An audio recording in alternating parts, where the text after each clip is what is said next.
We need to think of universities around the planet as having a transformative potential for society at large and acting as a kind of living lab and testbed for society. The post-secondary sector in general, I think, is a critical part of the transition because we can do stuff nobody else can do. And I'll come back to that point a little later on. And then we teach it and we research it. Nobody else can do those things. So we have a huge opportunity, but also, I believe, responsibility to think of our institutions as critical parts of the transition of everybody to a sustainable future, which is a non-trivial kind of task.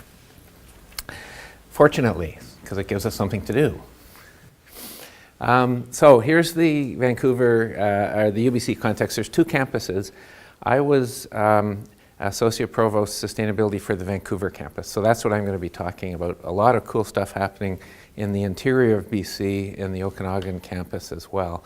But this just gives you a sense of the size of the operation. So about 50,000 students, about 4,000 faculty and staff, 400 buildings, about 1.7 million square meters of floor space, and about 10,000 students in residence. We have more students in residence at UBC than any other university in Canada. It's 25%, and the goal is 50 in residence. And this is a really interesting part of the sustainability story that I'll come back to a little later on. But I want to start with how we frame the problem, because in my experience at least, the sustainability discourse out there in the world has become a discourse about limits and constraints. Planetary boundaries, limits to growth, whatever decade you want to pick, there's some famous examples of this kind of argument being made. And what that means is there's a lot of good science behind all of that, of course, and there are limits and constraints of various kinds. But when it gets elevated to the level of the societal discourse, the narrative we tell ourselves, the story we tell ourselves about what sustainability means, it's problematic, I think. It's a storyline that basically what we're up to is harm reduction and damage limitation, cutting back, and often explicitly a story about sacrifice. So you've all heard this story. This is a story about how we're kind of evil species. Collective racial suicide would be the best thing we could do for the environment, but in the meantime, if we're going to hang around, we have to just kind of reduce everything. Turns out there's some problems with this as a narrative, as a way we tell the story to people. I think there's at least 4 problems with it. Won't go into them too much, but clearly it's not very motivating. People don't jump on the bandwagon of cutting back and reducing and sacrifice and leap to the forefront of the social movement of doing without. It just doesn't turn out to be a very energizing and motivating agenda. We keep preaching and waving our finger, wagging our finger at people, telling them how bad they are because they have an SUV or whatever, almost anything actually, that they have. It's not very motivating. I think it doesn't go far enough. We have to go way beyond harm reduction and damage limitation. We have to be restorative and regenerative. We have to make things better, not just less bad. So it's not even adequate as an agenda, even if it was motivating. It's mostly environmental. This is deeply ironic because the term sustainability was coined, Lester Brown, 1981, Brundtland Commission, 1987, precisely to broaden the scope beyond the environmental and to include the social and the economic. And yet if you ask the average mythical person in the street, at least where I come from, what does sustainability mean? They come up with an environmental answer. So we failed to broaden the way we thought we were with the language. And it's very scientific. And I don't want to go too deeply into this, but this idea that science is a truth machine telling us true things about the real world that tell us how we have to live and what we have to do is deeply problematic. We have 100 years of science studies that show how problematic that way of thinking about science is. And it's poisoned, for example, the climate change debate. I think we've really failed, and I've spent a lot of years in that arena failing because of the way we frame the story. So the argument is that maybe a different framing would be helpful.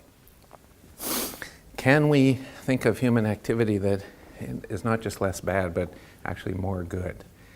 That is not just about reducing damage, it's about creating benefit. It's not just about sacrifice, it's about contribution. From net zero, to pick a common term in the buildings field, to net positive. Could we imagine human activities that have these characteristics?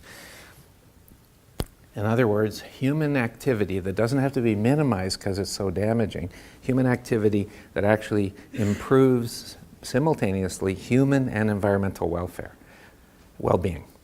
And notice the two crucial components of this approach. One is it's both human well-being and environmental well-being. This isn't about subjecting the human to the overriding environmental agenda. Human well-being is a goal in and of itself. They both are. They both have to be achieved. And secondly, increasing, net positive, making things better. Now, there's lots of things, lots of places where we can't do this, where harm reduction is the best we can do. There's lots of harm out there that needs to be reduced on both the human and social side and on the environmental side, for sure. But the argument here is just that first we should look for regenerative options.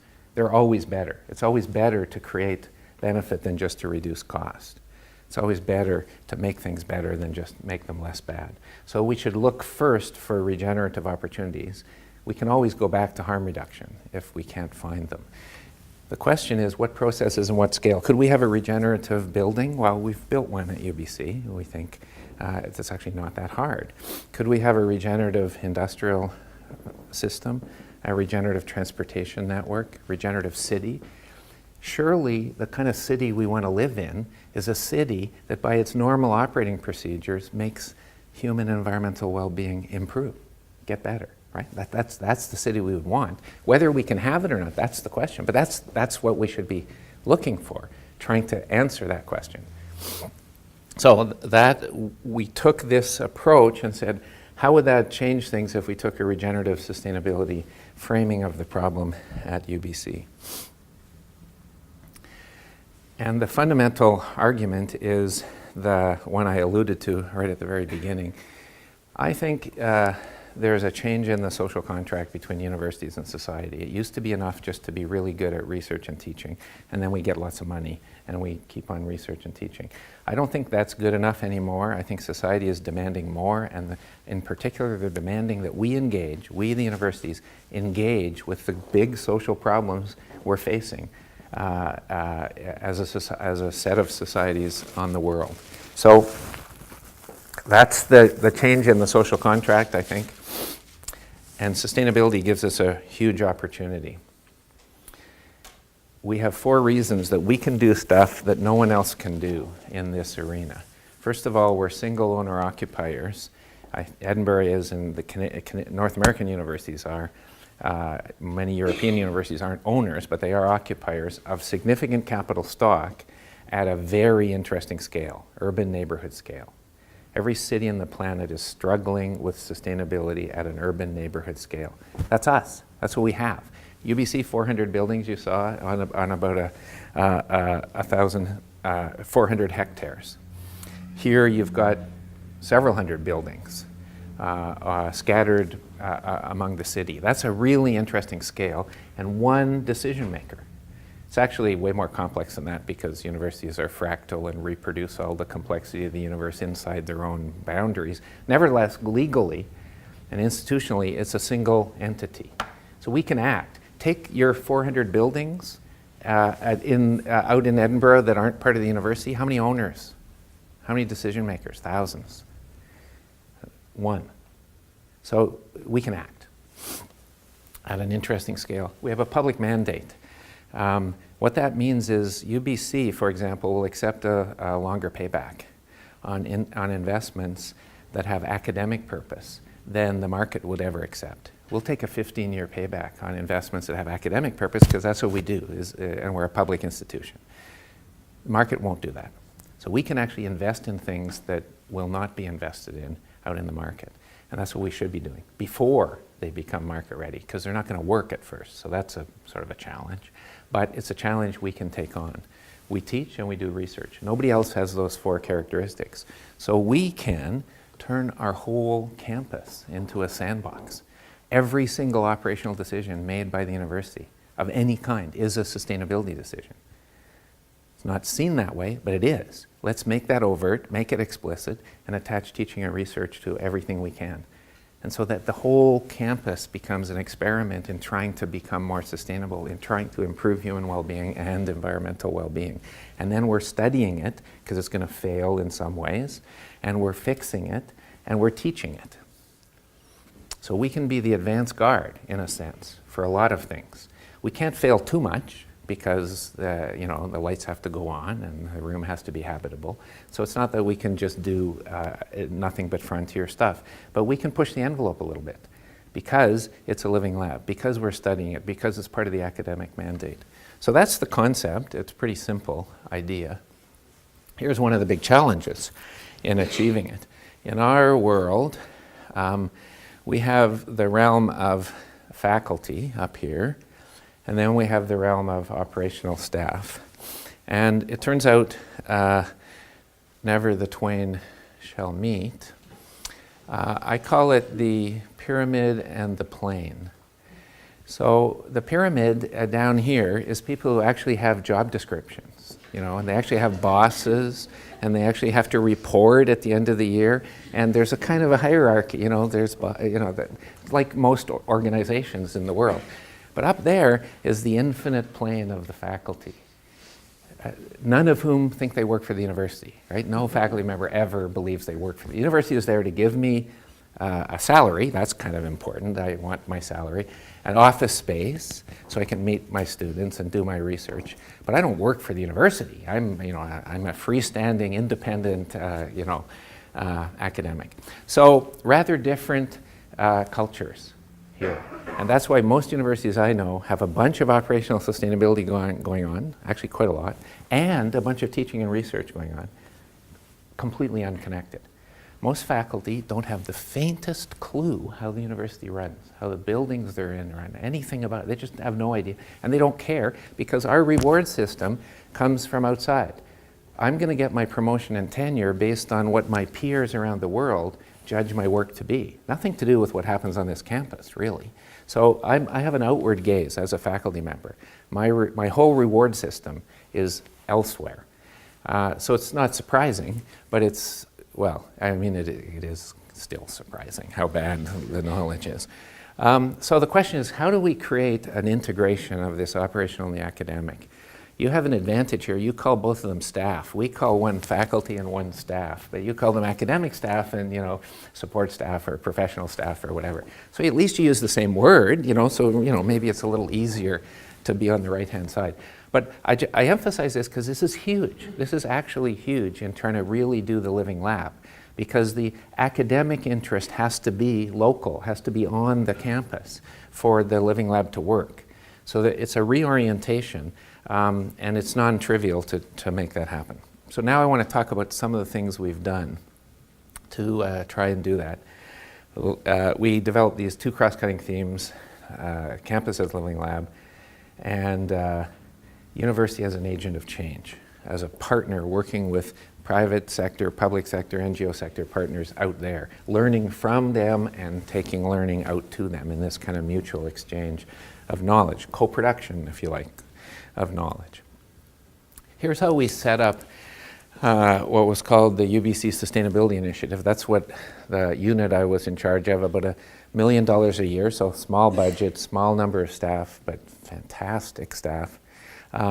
And so we had 3 groups in the blue, and then we had 4 advisory groups. We had a regional sustainability council, an operational management group, all the senior managers at the university in all the areas that related to, all of the areas. So campus planning, infrastructure development, energy and water services, building operations, student hospitality and housing, and payments and purchasing. We had faculty fellows, and we had a student sustainability council. So we tried to reach the 4 communities, the outside world and the 3 internal ones, in a kind of advisory way. Okay, let me say a few things about the living lab things that we did. Now there's the campus. You can see, you can just get your hands around that, right? You can just, there it is. That's what we should be operating with. Transform everything you see in that picture. That's the challenge and the goal. And it's a goal that people find very exciting. It's actually fairly easy to engage people in that goal, I think. Here, it would be in the middle of a city. And at the University of Toronto, it's in the middle of a city. So it's not as self-contained. But that actually just adds to the fun in a way. Okay, that's the same picture, just a slightly different image. That's the district energy system we have at UBC. Sorry, I'm going to keep saying we. I fall back into it. They have. I'm now no longer there. But this is the UBC district energy system. Here were the climate change goals that were established in 2010. At that point, UBC had reached Kyoto. In other words, there had been a 6% reduction from 1990 in the absolute level of emissions, even though floor space had gone up 35% in that period and number of students had gone up 50% in that period, absolute emissions dropped 6%. So we were starting from the Kyoto level, where a lot of the cream had been skimmed, and these were the targets adopted by the university, 33% by last year, 67, and then 100%. So these were about twice the targets that the province had established for climate change. Non-trivial amount of investment required to get a 33% reduction in 5 years on 16 million square feet of floor space that was growing itself by several million square feet. So these were the official goals. This was what I thought our goals should be. So this was entirely a personal slide. Eliminate fossils, that was already there in the climate change goals, the 100% reduction. But let's not build any new transmission to campus. In BC, substituting electricity for natural gas is a good thing from a climate point of view, because our electricity is almost all hydraulic. So electricity is way lower fossil content, carbon content, than natural gas. Here in the UK at large, that's certainly not true. I don't know what the Scottish electricity generating mix is, but my guess is it's not all hydraulic. So substituting electricity for gas is probably not a good idea. But in our case, it would be a good idea for carbon, but let's not do it. Let's not add any new transmission lines to campus, and let's grow by 5 million square feet, 500,000 square meters. Now imagine if we could do that.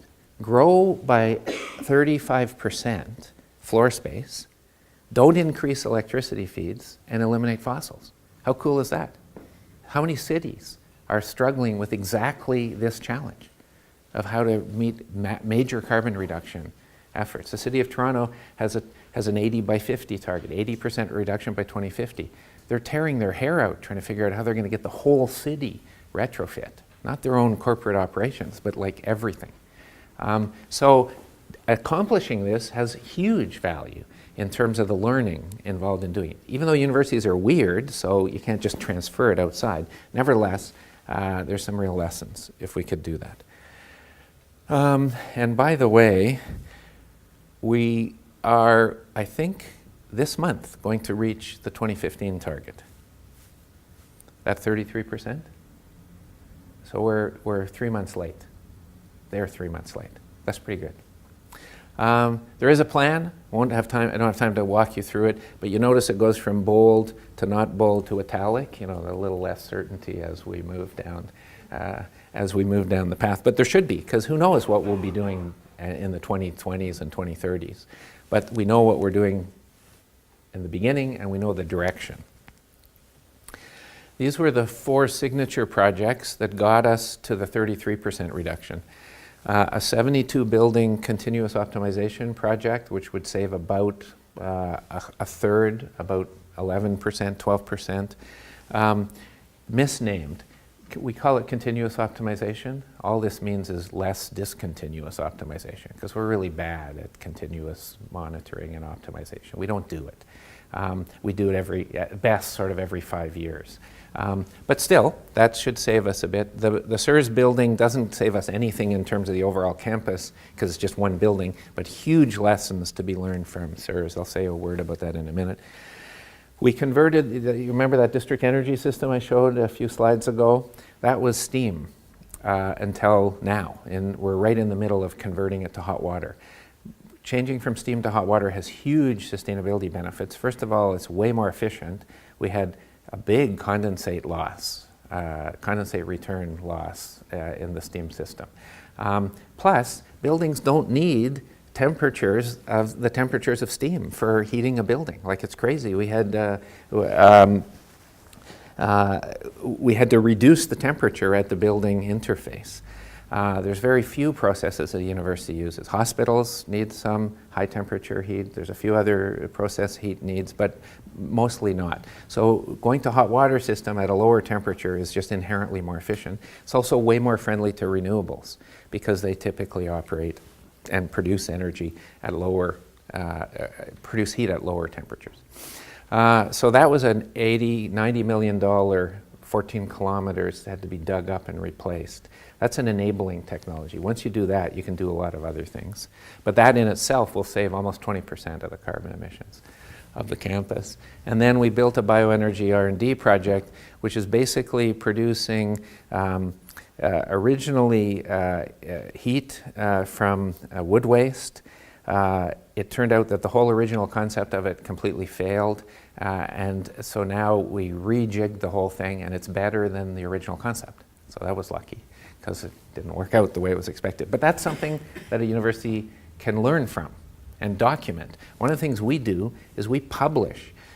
You know, you probably know well, I may come to this later, there's a huge performance gap problem with green buildings around the world. A lot of them are just not performing, but it's very hard to tell, because all the private sector ones, you can't find out they're not performing. They have no incentive to publish performance failure, especially after they just won a big award the year before. But universities, we publish all our stuff. So we have theses, they're public documents, and so on and so forth. We document failure much better.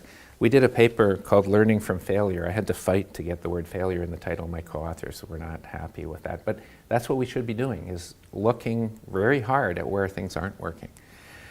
Here's the SURS building. I can't resist saying just a few words about it because it was so close to my heart. Designed to be net positive in energy, operational carbon, water quality, and structural carbon. So adding a 60,000 square foot building to the campus would reduce the campus's energy use, not the building's energy use. UBC would use less energy by adding a building. That's net positive. I like that definition better than the International Living Future Institute's definition of net positive, which is that you produce more energy within the footprint of the building than the building uses. No. The subsystem should make the system better. That's, I think, a better definition of net positive. If you do that, you're also net positive in operational carbon. So adding this building to the campus reduces the campus's carbon emissions.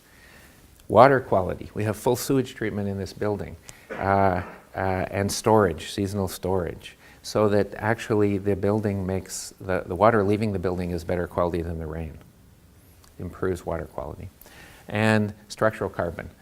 We got a big carbon sequestration problem this century. We got to do a lot of it, and we should be building with the one building material that's made by the sun, that's wood, and that sequesters carbon. And now with cross-laminated timber, we can go up with wood buildings. So I don't know how much wood building you do. This is a city of stone, but you know, maybe there's an opportunity here. But for God's sakes, Canada, like, come on. Net positive on health, productivity, and happiness. Can we build buildings that will make people healthier, more productive, and happier? If we can do those 7 things, that's a truly net positive building. We're failing on some of them. On the left-hand side, I think we're doing quite well, although the numbers aren't out on the right-hand side, but so far it looks good. And then study it over the whole lifetime of the building. Everything in the building is research. The paint, the glazing, the furniture, energy. It's all research over the whole life of the building, which, by the way, should be 150 years instead of the 40 years we build buildings for now in North America. You're, of course, way better and never do that. But commercial buildings, 40-year lifespan. Imagine that. Cologne Cathedral, construction period, 800 years. And we build 40 buildings that are going to last 40 years with our much more advanced capabilities. Sort of an interesting irony. Here's some of the accomplishments. We're down 22% by 2014. Remember, it has to be 33 by 2015 to reach that target. But student enrollment's up 18%. Floor space up 11%. So you can have activity increasing and absolute emissions decreasing, not emissions per square meter of floor. I mean, that's, forget it, intensity reductions. It's the absolute reductions that you want. A lot of building going on at UBC over the last 6 years. And then the 4 projects that I mentioned, plus one on the other campus, 165. Our Board of Governors committed $165 million of capital investment for sustainability to reach our climate goals. That's a significant commitment by the university of capital. It's not the only reason for building those things. There's multiple benefits, multiple goals, but the climate change benefit was an explicit part of the reason for building all 4 of those systems, if not the major reason. So that's a pretty strong commitment by the university. And I don't worry about all this stuff. LEED Gold is required. You use BREEAM, we use LEED. It's just a building rating system. LEED Gold is required by the province for all public sector buildings in the province as the minimum. But notice the bottom. This is officially the aspiration for UBC buildings, that they be regenerative. Most of them aren't even close. CERS is the only one that really was designed for that. But still, having it as the aspiration, as part of the sort of official goals, changes the design process. We're building the tallest wood building in the world because of cross-laminated timber. It used to be 4 stories was as high as you could go, just for structural reasons. But with cross-laminated timber, you can go up and up. This is 18 stories. It's under construction now. It's a game changer, the technology, in terms of building with wood. That's carbon. That's like a solid carbon storage unit right there. So think wood, maybe just an occasional building. Maybe you put some stone cladding on it, just to keep the Edinburgh feel. But the structure. Here's a residence full of asbestos. It's got to be, not a residence, it's actually a academic building, lab building full of asbestos. It's got to be torn down. They're going to build a new multi-student mixed-use commercial and faculty staff rental building. Non-market, so there's subsidized rental for faculty and staff, and the whole thing will be living labs. We're building sensors and research into the building design. Take your new buildings that you're going to be building here and put Living Lab at the pre-design stage. It's too late once you've even through schematic and into working drawings. It's too late. Do it at pre-design, so you're actually monitoring the big paradigm change in building technology, control, sensing, and monitoring, right? That's the huge shift. Build in massive monitoring to look at human well-being and environmental performance of the building from the beginning in the design process, and then study it for the whole lifetime of the building. It's actually not that a huge cost increase. Plus, we're academics. We can go out and get academic funding that the building people can't get because they're not academics. So there's a nice partnership there if you make the Living Lab from the beginning. We're building a campus energy center where half of it will be empty because it's for future CHP, cogen production. Zero waste. We divert 57% of our waste right now. The official target is 80% diversion by 2020, and with an aspirational goal of zero waste community. Sustainable procurement. Supply chain management is huge, as we know, in sustainability. The university is a major purchaser.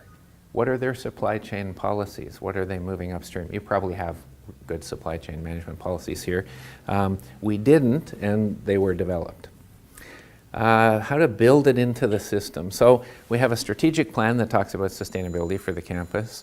We have a bunch, about 12 resource conservation plans and community plans. Those feed in to an operational sustainability strategy that's being developed for each of those areas, and then that comes out in terms of the technical guidelines all the consultants have to live up to when they come to build a building, unit level sustainability frameworks for each unit, operational unit of the campus, and a bunch of engagement strategies. So nothing, not rocket science, but it's important to have a structure. I love this job description because we just hired, July 2014, a new division was created, Energy and Water Services, and a managing director was hired for it. Notice this was in the actual job ad. are the job description. Campus is living lab. The biggest barriers to sustainability, I think, are never technical. There's tons of technical solutions. They're never economic. They look economic, but peel back the onion a few layers, and what you find is they're institutional. They're job descriptions, performance evaluation criteria, codes of practice, regulatory requirements, professional standards. It's all of those institutional rules that are locked in because they're written down and they're official. And they are all anti-sustainability because they were all devised before sustainability was ever thought about. If you don't change the job descriptions and the performance evaluation criteria and the codes of practice, I don't care what policy you have. Policy is easy. It's changing the institutional guts to make sure that what you do on Monday morning supports that policy. That's the hard part.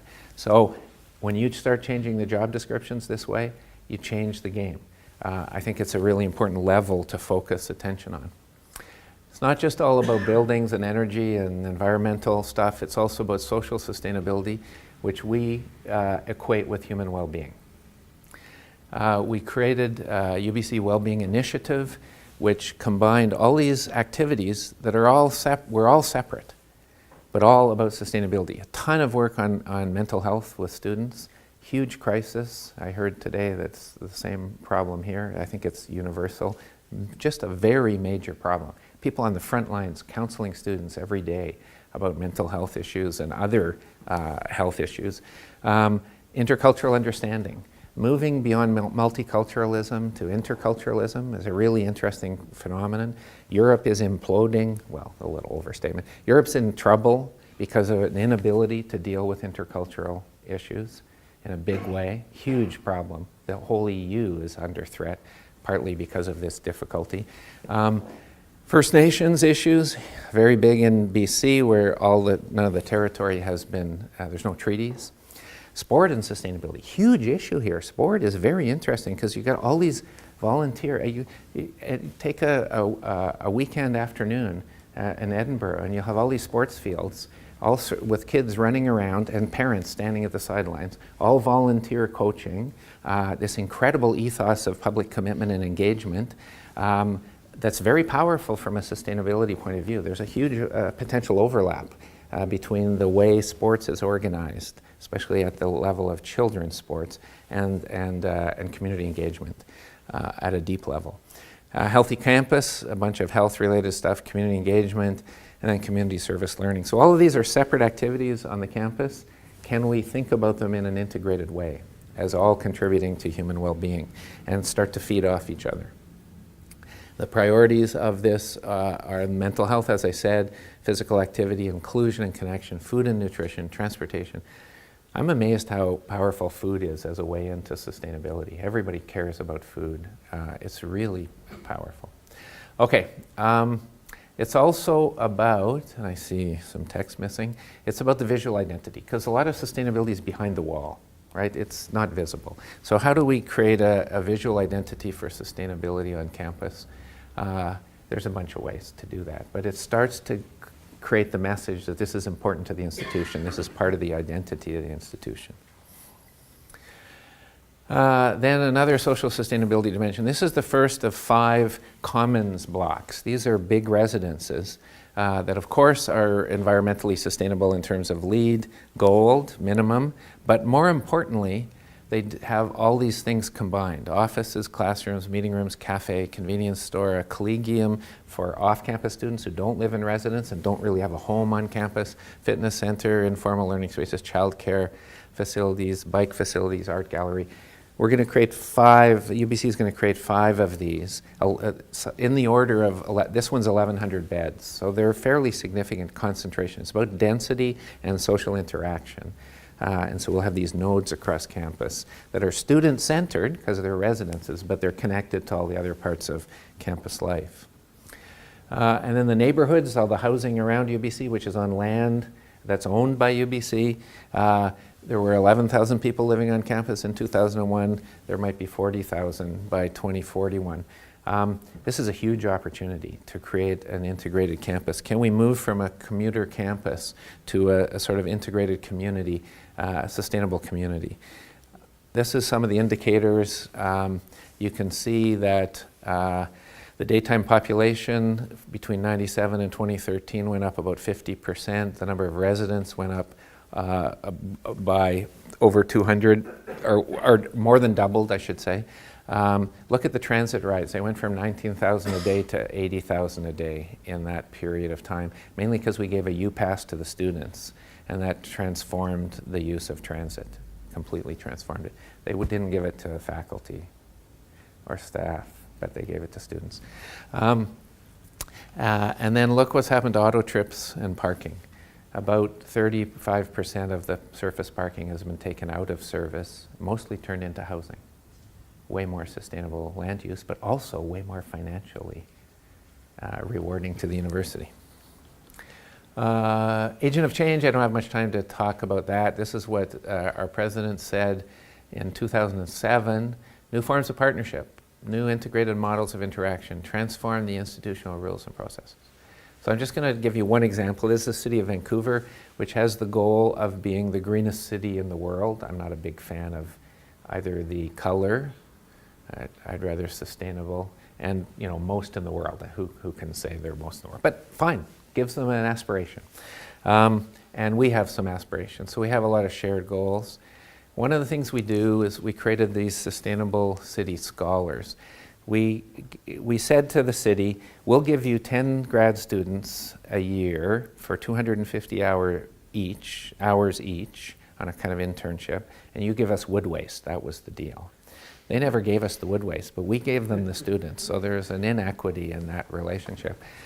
Their wood waste wasn't clean enough for our bioenergy plant. That was the problem. But we did that for 4 years, and the students do projects with the city on sustainability issues. And in the first 4 years, 40 students, they hired 8 of them, which was not part of the initial thinking at all, but it just turned out to be the case. It's because they get to know them, and if they like them, they offer them a job. And then what happened was, after 4 years, the city came back to us and said, we want to double to 20 a year because we got so much demand internally. We said, we've only got 50K a year. We can only do 10 times 5,000 each. And they said, no, we'll pay for the additional ones. So they doubled it that year, and they paid for 10. We thought, well, if they'll pay, maybe somebody else will pay. So we went to our electric utility. They took 6. Went to the gas company. They took 1, and so on. And so went up to 30 that year. And in 2015, it's going to be somewhere over 50, mostly paid by the partner. And the powerful thing here is the partner does the internal scan of what they need to be done. And since they're paying for them, these are real jobs.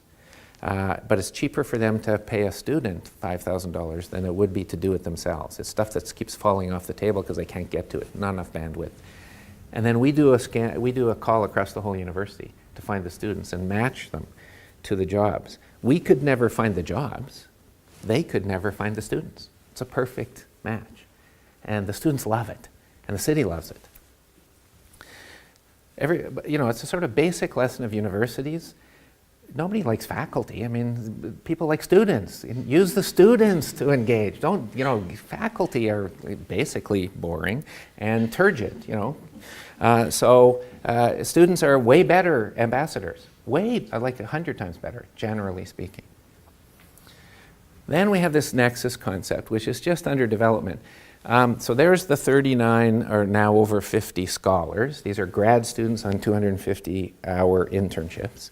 We have a SEEDS program where they put 800 students a year on-campus operational sustainability projects. 800 a year working with staff at the university on operational staff on building efficiency or whatever it might be. And our Center for Community Engaged Learning puts almost 4,000 students a year out into the community, usually with NGOs. So we thought, why don't we think of combining forces, what we call the nexus? We could have thousands of students doing this. So the ambition I proposed to these 3 groups was 1,000 students on campus and 4,000 off campus doing sustainability projects.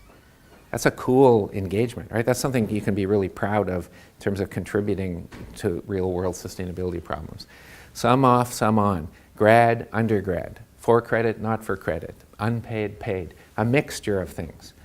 I'm sure Edinburgh has the equivalent of the Center for Community Engaged Learning. I'm sure there's a lot of students that work on various kinds of projects out with NGOs and government agencies.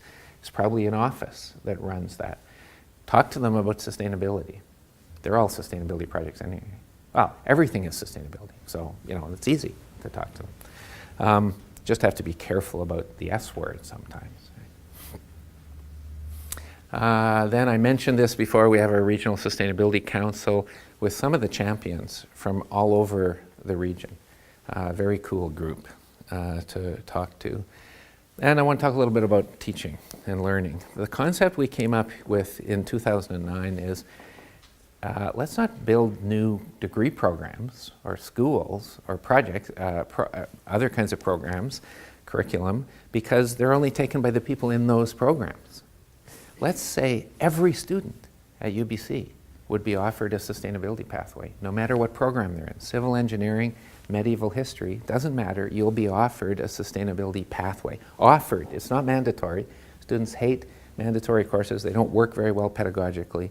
So, and anyway, we want to find out what the demand is. So let's offer this pathway to every student on campus. We have 3 different models. An embedded program where they don't have to add any credits. So for programs like engineering where their schedule is already really full, they can't add a bunch of new courses. So we have to embed the pathway in the existing course load. Or minors, or areas of concentration where students take a minor and it gets transcripted as a minor. Or majors, of course. There's always students who are in geography or in biology or in environmental studies that are doing this as their major. But that's the minority. We get at the rest of the students with these other 2 models. So what we did in USI is we give little pathway grant money to faculty who want to add sustainability content to their courses.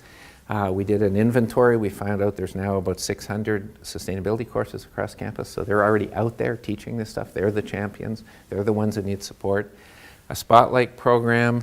The Spotlight program gives them money to add sustainability content, and the Pathway Grant program makes them into fellows that will work on the pathways administratively within their department. What's the rough value of these 2? Sorry? What's the rough value for the total value for the? Oh, yeah. The Pathway Grant was $10,000 a year to the faculty member on condition. Well, sorry, this has changed. This has all changed. It used to be a fellow. You got $10,000 a year, and the only condition is you can't use it to buy out of courses. So you can use it for grad students, you can use it to pay down your mortgage, whatever you want, but it's money so that you will become a fellow. Now this is the new structure. So the Pathway Grant programs, I think, are in that magnitude, and the Spotlight are $5,000. So there's about 6 or 8 fellows a year, so it's not a massive amount of money, but it's significant for those who receive it.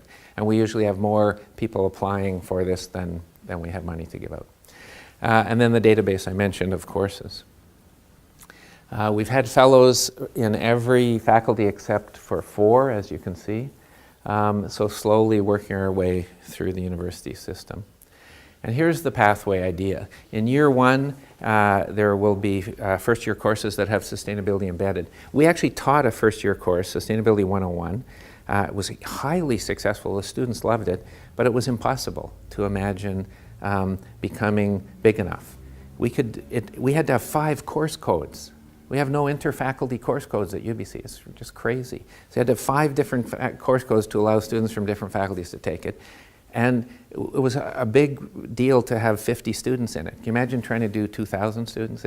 And the faculty relations problems, the associate deans hated it, like it was a nightmare. And so then the head of psychology said to us, well, why do that? Why not just embed sustainability in the existing big first-year courses? So I think I have a slide. Yeah, I'll come, so let me jump ahead. So these units we went to, they all teach big first-year courses, and they all agreed to inject sustainability into their first-year courses, math, geology, chemistry, and so on. And so basically we're going to be reaching every single incoming student because they all take at least one of these big first-year courses. So without any new courses, we can reach the whole student body in first year. So that's the concept. Oops. And then in year 2 is when you start to choose your major. And so there would be an introductory course on sustainability in each faculty. Year 3 and 4, there would be both electives and community service learning courses, and then a capstone leadership course in the 4th year. And then a community, a sort of cohort-based community through 2nd, 3rd, and 4th year. So all undergraduates would have access to a sustainability pathway. By the way, this is partly because we don't like the idea of green jobs. Green jobs is a really problematic concept because it implies there are non-green jobs, right? Every job has sustainability content, of course, every possible job. So we think every student can use sustainability, no matter what they're doing. That's the concept. Okay, so there's the first year, and it's being worked on. It's not fully in place. It's got a ways to go, but it's starting. Now, the interesting question is, so we got a student in bioresource engineering, and you got a student in Italian literature, both doing a sustainability pathway. What's common, right? They're totally different programs, totally different course structure, but what's common if they're both doing sustainability? We think these 4 things are common, no matter whether you're in engineering or science or social science or humanities. Some kind of recognition of interconnectedness, some substantive knowledge that's field dependent, so you're going to learn somewhat different things in each field that you're in, certainly interdisciplinarity, and a problem orientation. These are common to all students that do a sustainability pathway.